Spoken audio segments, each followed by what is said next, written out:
Welcome back to my journey to free, the space where healing meets truth, faith meets transformation, and freedom begins from within.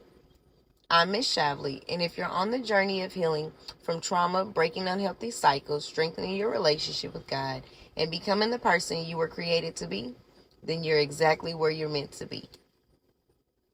So, grab your journal, take a deep breath, open your heart, and let's get into today's message.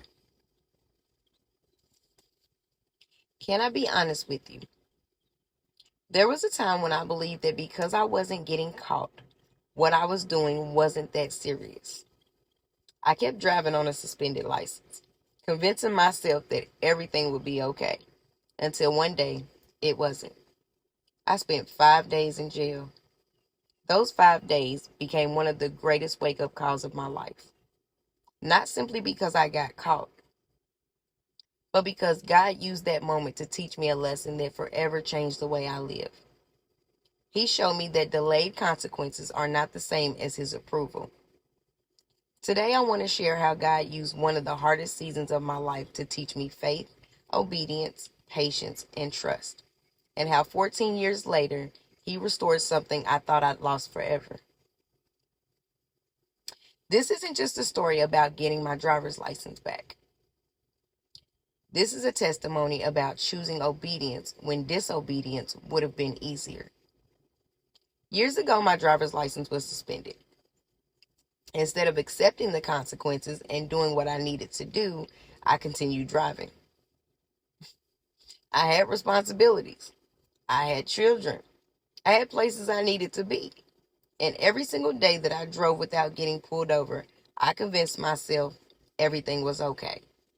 I justified it. I told myself I didn't have another choice. I believed that because I wasn't getting caught, somehow it made what I was doing acceptable. But here's what I learned. Just because you're not experiencing consequences doesn't mean you're walking in obedience. Sometimes we mistake God's mercy for his permission. They're not the same thing. God was giving me opportunity after opportunity to make things right. Instead, I kept choosing convenience over obedience.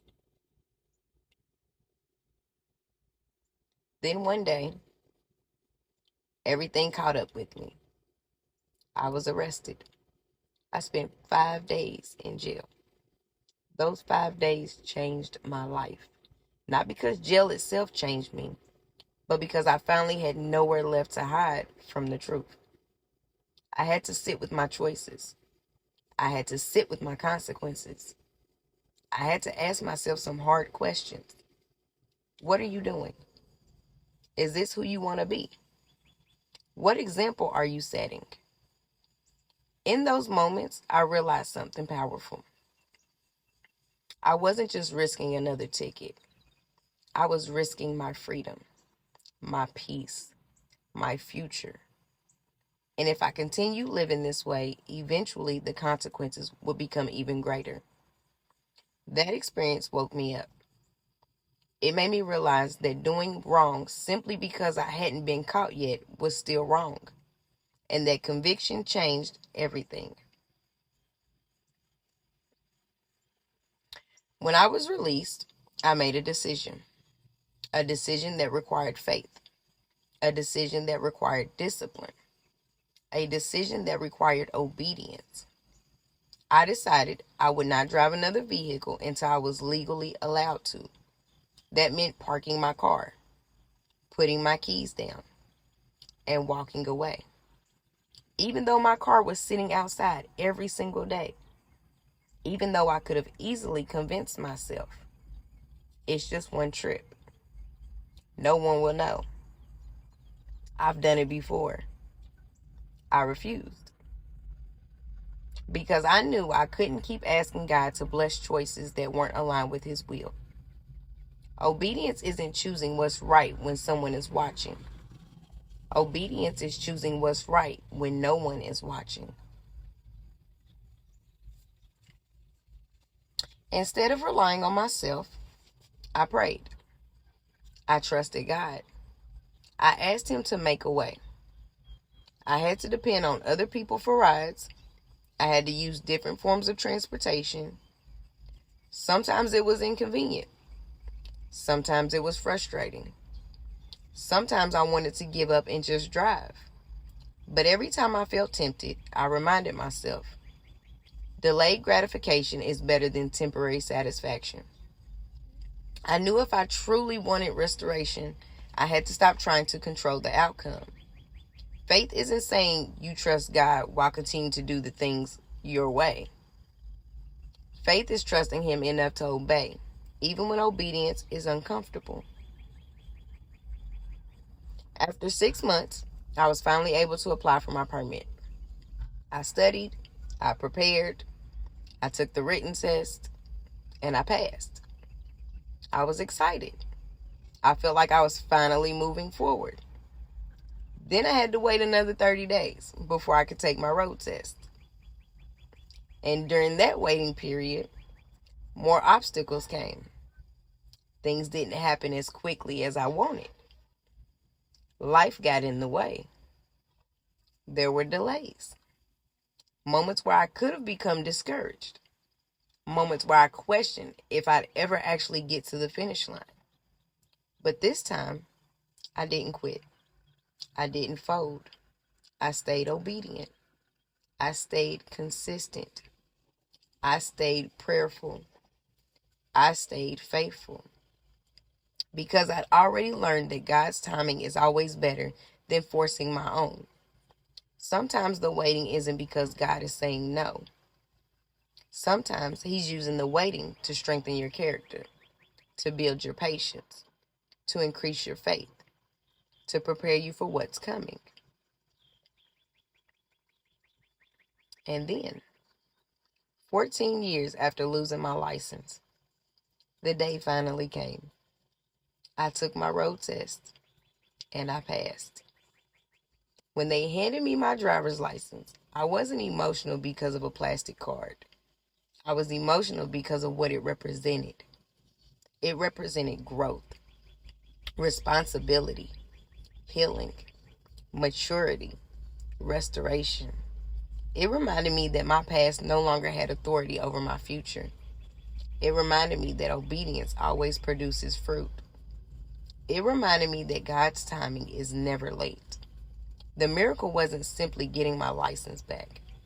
The miracle was becoming the woman who was finally ready to receive it. Maybe your story isn't about a driver's license. Maybe it's about your business. Maybe it's your healing, your marriage, your finances, your purpose. Whatever God is asking you to surrender, don't fight the process. Don't look for shortcuts. Don't confuse delay with denial. Sometimes the blessing isn't on the other side of more effort. Sometimes it's on the other side of obedience. God isn't trying to punish you. He's preparing you. He's developing the version of you that can sustain what you've been praying for. Because if He gave us everything before we were ready, we might lose it just as quickly. Obedience may feel slow, but it always produces something worth waiting for. If this testimony encouraged you today, I want you to leave a comment below and answer this question. What area of your life is God asking you to trust Him with right now? Let's encourage one another, because healing isn't meant to be done alone. And if my story reminds you of anything, I hope it reminds you that restoration is possible. No matter how long it's been, no matter how impossible it looks, no matter how many mistakes you've made. As long as you're willing to surrender, obey, and trust God's timing, your story isn't over.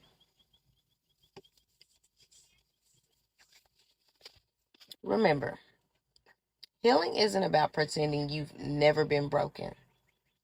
It's about allowing God to transform every painful chapter into a testimony that brings hope, freedom, and healing to someone else. If today's message encouraged you, don't forget to like this video, subscribe to my Journey to Free, and share it with someone who needs this reminder today. And if you're ready to go deeper in your healing journey, Be sure to check out my ebook, The Journey to Freedom, where I walk you through practical tools, powerful reflections, and faith-filled guidance to help you reconnect with yourself, heal from the inside out, and walk confidently in the freedom you were created for. Thank you so much for spending this time with me.